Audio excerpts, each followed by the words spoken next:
imagine taking a wrong turn somewhere and then suddenly you've changed the course of human history.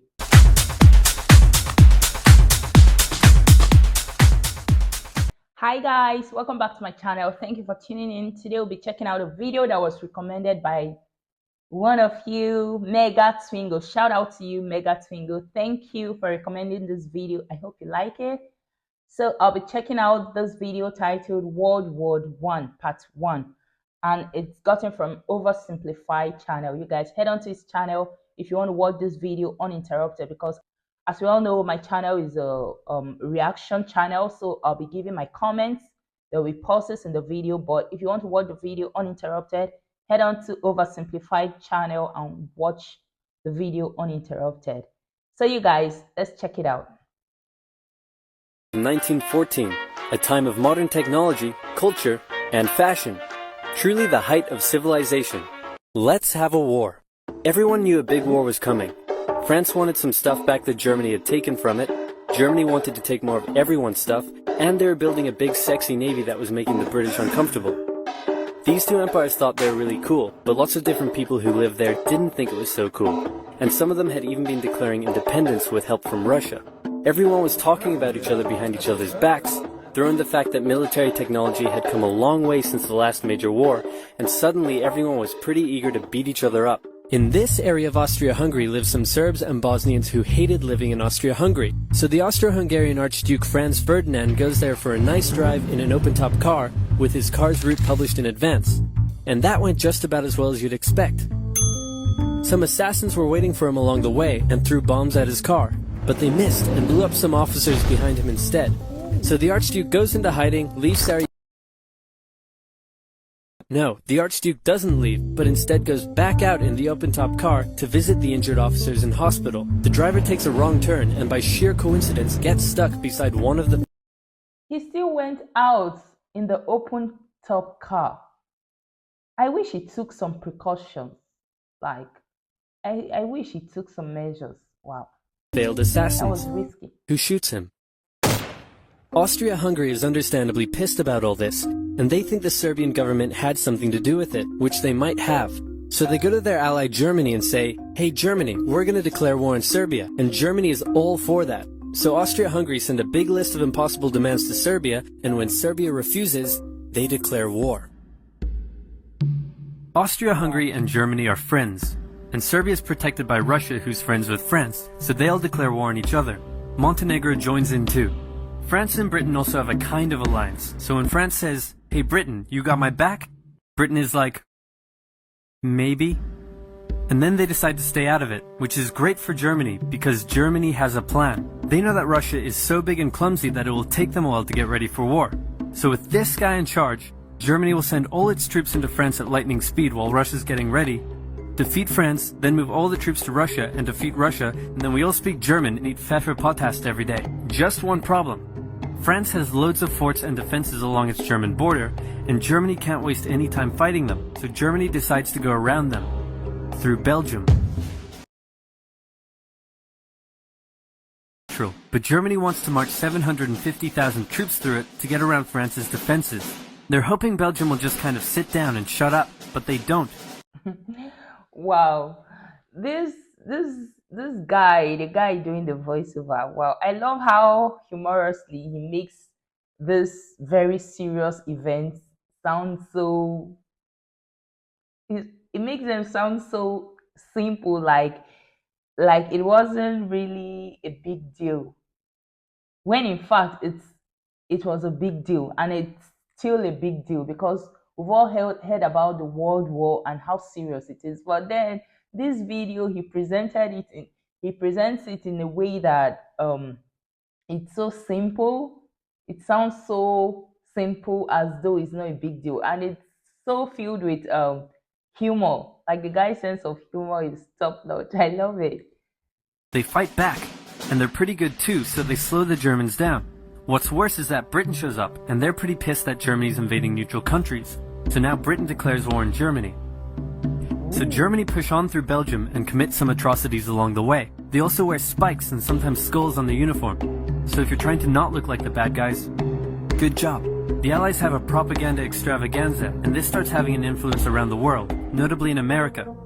The US President Woodrow Wilson sees himself as a bit of a Jesus figure, and spends most of the war trying to get everyone to just hug it out. But there's also a large population of ethnic Germans living in the United States, and when the war first broke out, they were like, yay Germany! But now that they're committing atrocities in Belgium, they're less enthusiastic. Let's play Spot the French Soldier.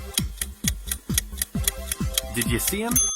Easy, right? He's wearing a bright blue uniform with red trousers. And do you know who else spotted him easily too? The Germans. So when the French were slowly marching in columns through the countryside, the Germans easily tore them to shreds with their giant guns. All the nations involved in this war went in with an old school war mentality, and all of them had to update their uniforms and tactics a lot during the Great War. Because this war was going to be like nothing anyone had ever seen before. Russia's ready for...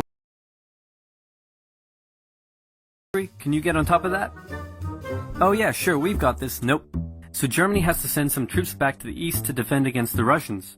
The chief of staff of the Austro-Hungarian army is this guy, and although he is handsome, he turns out not to be the best military strategist. Austria-Hungary constantly ignores Germany's advice, and then comes running back to Germany whenever they get in trouble. Austria-Hungary even gets its ass kicked by tiny Serbia, who repels all their invasion attempts at the start of the war. It's better news for Germany in the north though, where they almost completely wipe out the Russian Second Army. Back on the Western Front, the Germans continue advancing and are in sight of Paris. At this point, anyone would be forgiven for thinking the Germans were going to get that quick victory after all. But then things start to go wrong. The French commander-in-chief knew something had to be done, and he ordered his armies to stop retreating. In the resulting battle, a gap opened up in the German lines. If a gap opens up, the enemy can use it to flank you from the side and behind, so the German armies have to retreat. The Allies launch a counterattack, so the Germans dig into defensive positions. The Allies do the same.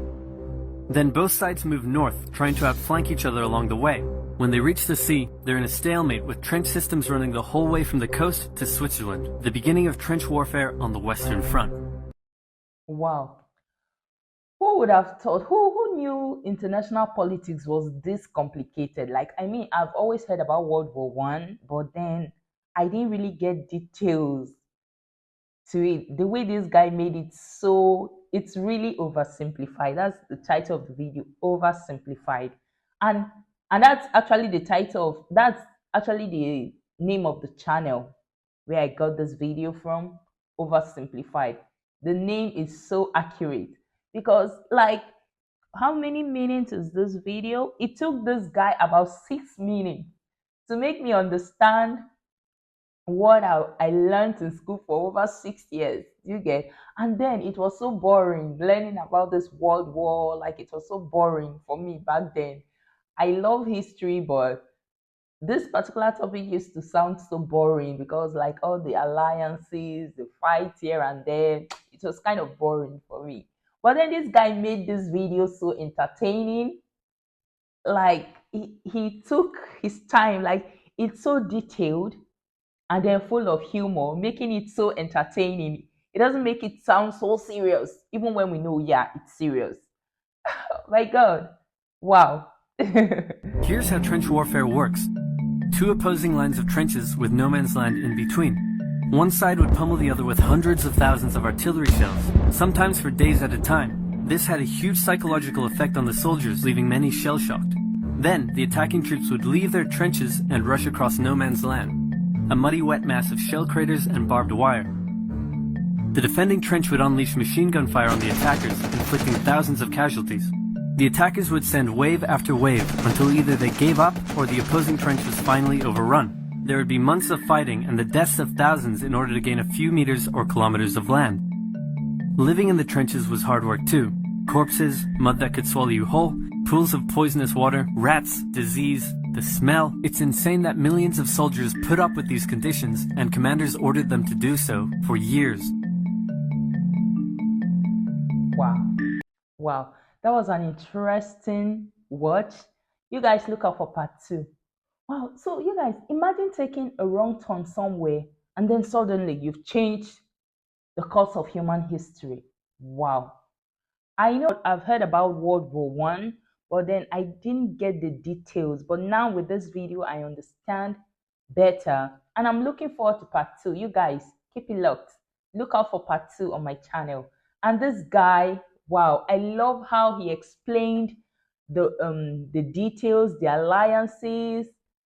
And he made the thing so entertaining. Shout out to Oversimplified. You guys head onto his channel and watch the video without interruptions. You know, this channel is head onto his channel and watch this video uninterrupted. You know, my channel is a reaction channel, so I had to pause and give my comment. So if you want to, but if you want to watch it uninterrupted, head onto his channel Oversimplified. It's on the screen. Head onto his channel and check out the video. It has part 1 and 2. I'll be reacting to part 2 maybe tomorrow, so look out for it, okay? And I love how he just started the video without introducing himself or his channel and then started spitting facts. My God, that was incredible. This guy should be a very good history teacher. With the way he explained everything, it was amazing. I hope you guys enjoyed the video. If you did, go ahead, like this video, share with your friends. And if you haven't subscribed to my channel, subscribe, turn on the notification bell so you continue seeing more videos like this from me. And you guys, watch out for part 2 because I hope it's interesting as this. Definitely, I know it will. So you guys, keep it locked. Thanks for watching. I'll see you in my next video.